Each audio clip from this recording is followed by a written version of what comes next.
guys, how's everybody doing today? My name's Tara, this is Sheldon, and you're watching 31 Days of Horrorween, and we're on day 2. On day 1 we did Hocus Pocus, which we just finished recording, obviously, and now we're doing my best friend's Exorcism, which is, again, not as horror as I thought it was going to be. Like, we done Hocus Pocus, obviously that one's going to be horror. No. It's a family movie. This was less scary than I thought it was going to be, but we'll get to that. First, it's directed by Damon Thomas, and it's written by Jenna Lamia. Pronunciations are not my thing. And it's based on a book by Grady Hendrix, starring Elsie Fisher and Amaya Miller. Elsie Fisher was in that new Texas Chainsaw. Oh, that's where you know her from. I kind of figure you were probably like, where have I seen her recently? Elsie Fisher's from the new Texas Chainsaw. She's the one that survives at the end. Oh, okay. Yeah. My notes just fell on the floor. That's fine. I don't need them. I do have little jot notes to try to stay on track because we're not good at that. But anyway, first I want to say we are not familiar with the source material. I didn't even know this was based on a book. So I can't talk about the movie as it relates as a, what would you call it? An adaptation? Adaptation, yeah. I've never read the source material. I kind of want to now. I kind of want to read the source material at this point now, but yeah, this is just based on what we thought of it as a movie. So the storyline for this one is taking advantage of the 80s thing that's been happening lately. It's set in 1988. Kind of like a Stranger Things type situation. Now, myself, I really enjoyed it. I don't know if you did. I enjoyed it differently than I enjoyed like Hocus Pocus. Coming off Coming off Hocus Pocus, it was a bit of like a mood shift. Because it's like not as lively per se, especially since we went into this thinking horror comedy. It is funny, but it's not like a blatant horror comedy. It's a dry comedy. It's very dry, which I really love dry wit.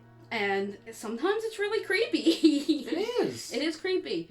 So, getting into the storyline, so spoilers for anyone who hasn't watched this yet. It's on Amazon Prime. You should watch it. These two best friends go to a party at a lake house, take some acid, and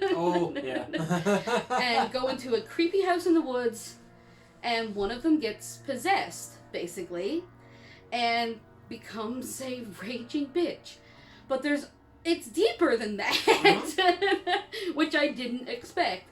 And I understand the concept, too, because all she says is that she was pinned down by this being, but she kept calling him. He pinned me down, and now he comes every night. And her friend thinks first she was raped. That's the first thing you... And that's what you think, too. That's what you would think. She was raped, and now she's reliving it. She has PTSD. Her friend tries to get her help, and it backfires. Oh, big time. Every adult in this sucks. Yep. It's an 80s movie. Every adult sucks. Nobody believes her about the rape. They're more mad about... Because this is a very religious place, too. Yes. Like, they're at a Catholic school. So, nobody cares about the rape part. They're just mad that they took the acid. And then the parents of the girl, she went to the girl's parents first. And they're like, I can't believe you gave my daughter acid, you godless whore, whatever. Like, and the parents call the school saying that this girl is going to be trying to bring her daughter through the mud because she gave her acid and stuff. So now the school doesn't believe her either. And the girl's name is Gretchen? Yes. See, I remember names from this one. Gretchen and Abby are our two main girls. Yeah. Abby is trying to get help for Gretchen. Gretchen is actually possessed. Yes, very much so. But you question this right till the end, though. Oh, yeah. Because she does just act like someone who's been traumatized by that kind of thing. Yeah. Like, she's acting out of trauma. She's not eating. She's not sleeping. And then suddenly, once all of her friends are pushed away, because this demon is trying to get her to push away all of her friends, he finally takes over, and it turns into, like, she's suddenly really sexy and really bitchy. Do you know what that part reminds me of? Freaky. Freaky, yeah. Yeah. Okay, yeah, Freaky, where she makes that switch. Yeah. Very similar too. I do have a few little notes on different movies this reminded me of. I do remember them, so I'm not going to try to bother to pick up the paper. But I'll get to that after. So there's I forgot about the Lemon Brothers. There's this religious, athletic, what would you call them? I wouldn't know what it's you like call them. dude bros for Jesus. They're like these weightlifting, jazzercise, go God guys. And one of them can see demons. Yeah. And they have like a show at their school where they're like, yeah, we lift weights for God. God will do. And he sees that the girl's possessed. Mm-hmm. And the guy that can see demons tries to help her, like, with the exorcism. He's like, no, your friend needs an exorcism. I saw the demon.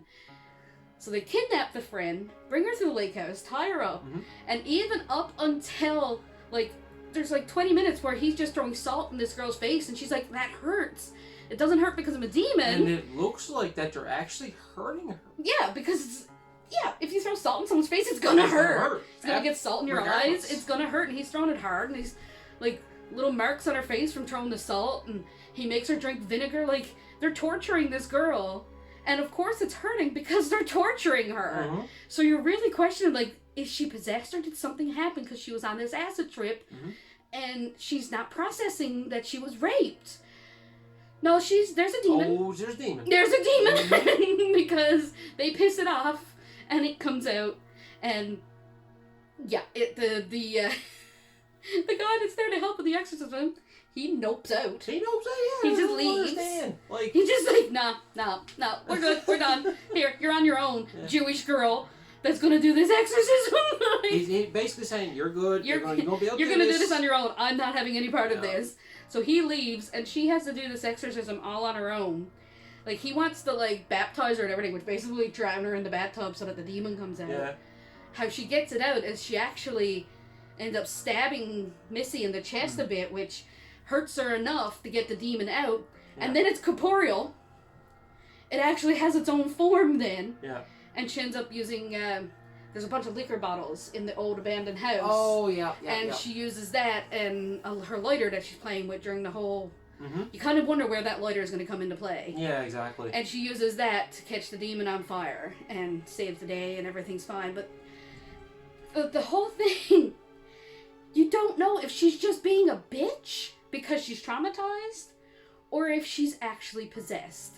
Because the stuff she's doing is not supernatural. No. It's just mean. Which brings me to the first movie that I thought of was Mean Girls. Yeah. Because she suddenly is like this Gretchen... her name is Gretchen. That's the name of the girl from... Gretchen is the name of the girl from Mean Girls.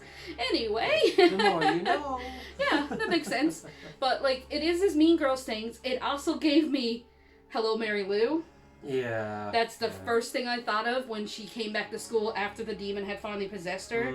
And suddenly she was like this hot shit. She even had like the little sweater with the collar. Yeah. It was more 80s. Oh, it definitely had the Hello Mary Lou vibes to it. That is really what I felt most in this movie. And a little bit of Jennifer's body. Yes. Yeah. With the two best friends and one of them becoming possessed. Yeah.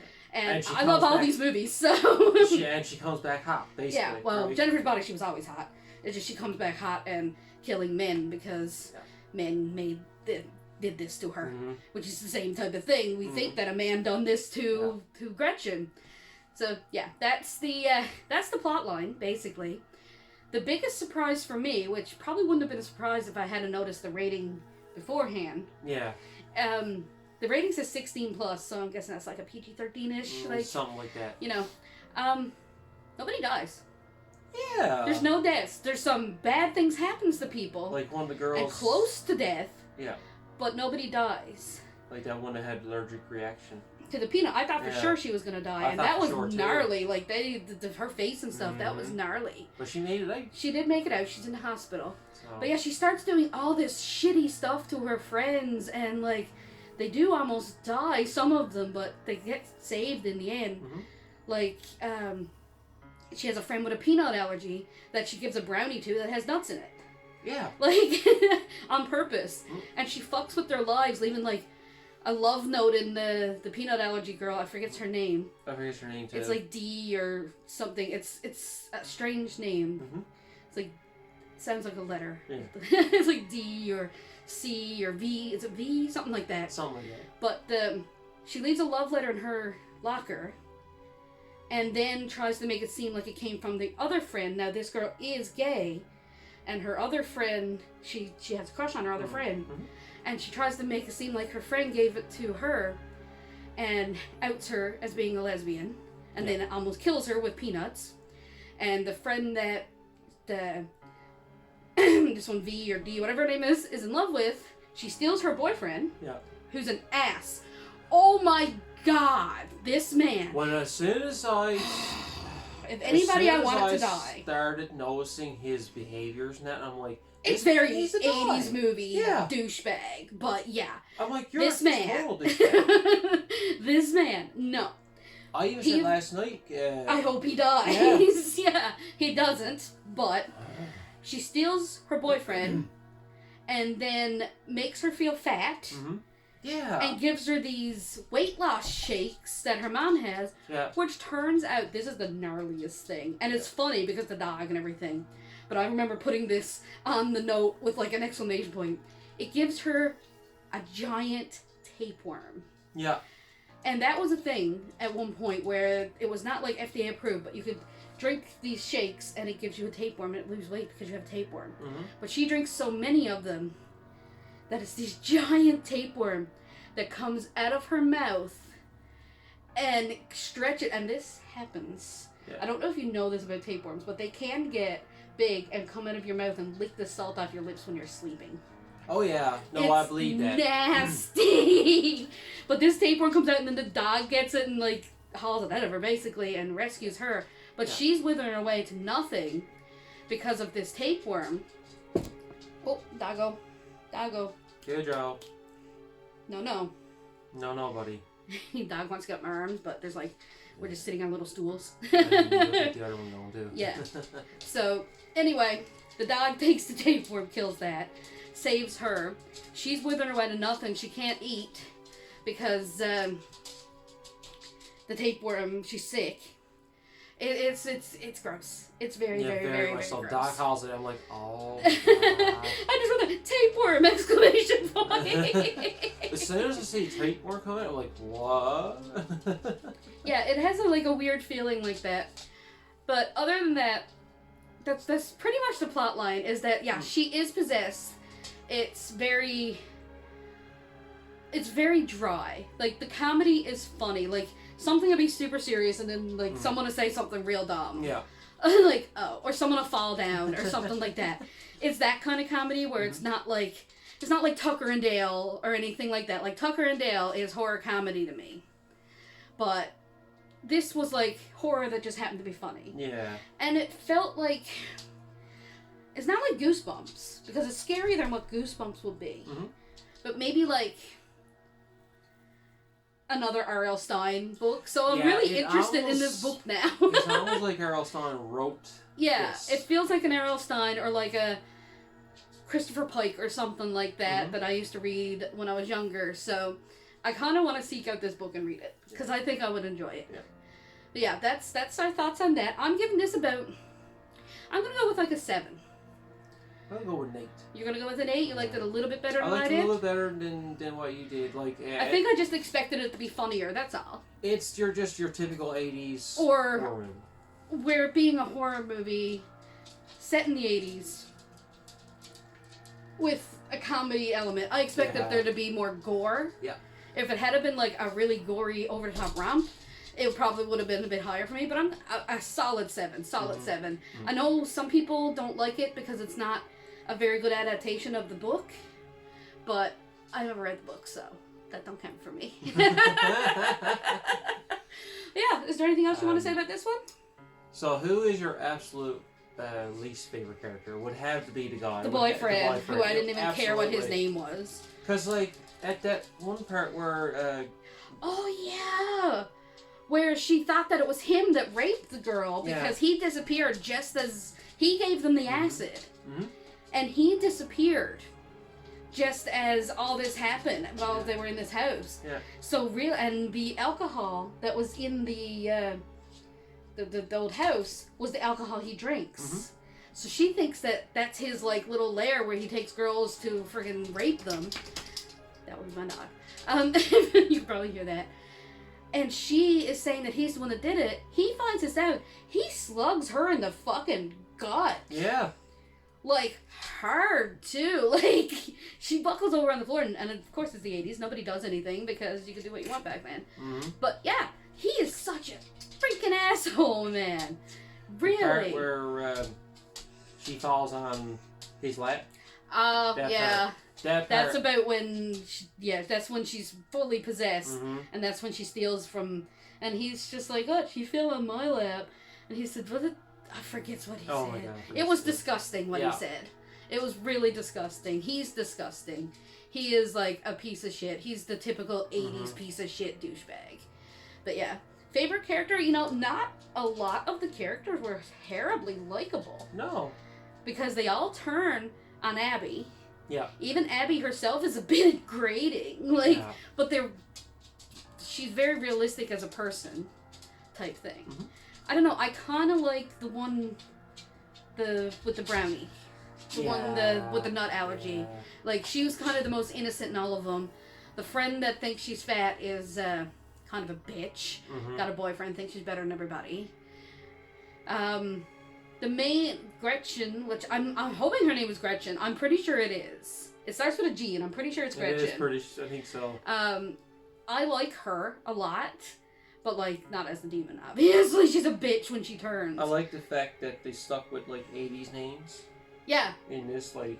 Yeah, they do have 80s. Like, everything is... It's very 80s. Mm-hmm. Like, they did a really good job making it feel like 80s.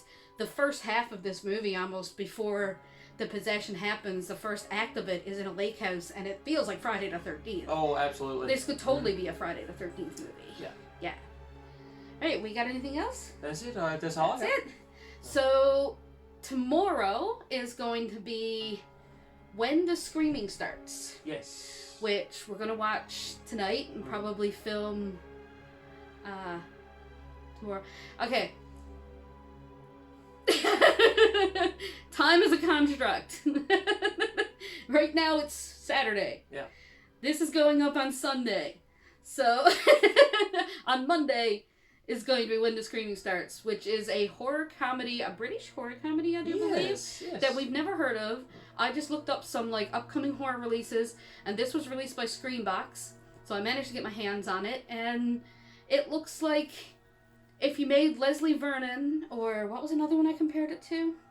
Creep. Remember Creep? Oh, yeah, you were saying it last night, Creep. Hi, my name is Peach Fuzz. You know, that one? You love Peach Fuzz. I'm terrified of Peach Fuzz. That mask is absolutely terrifying.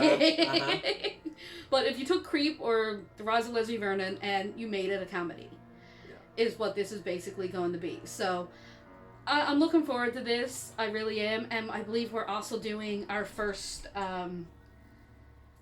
anthology movie, which is going to be All Hallows Eve. And we're going to be watching Sissy today, too, I think, which is a really strange, influencery horror movie I found on Shudder that I've never heard anybody speak about.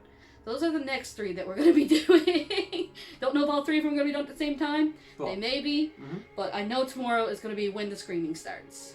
Or, is that it? That's what it's called? When the Screaming Starts. Yep. Yes. Okay. So we will see you tomorrow for day 3. Bye! Bye-bye!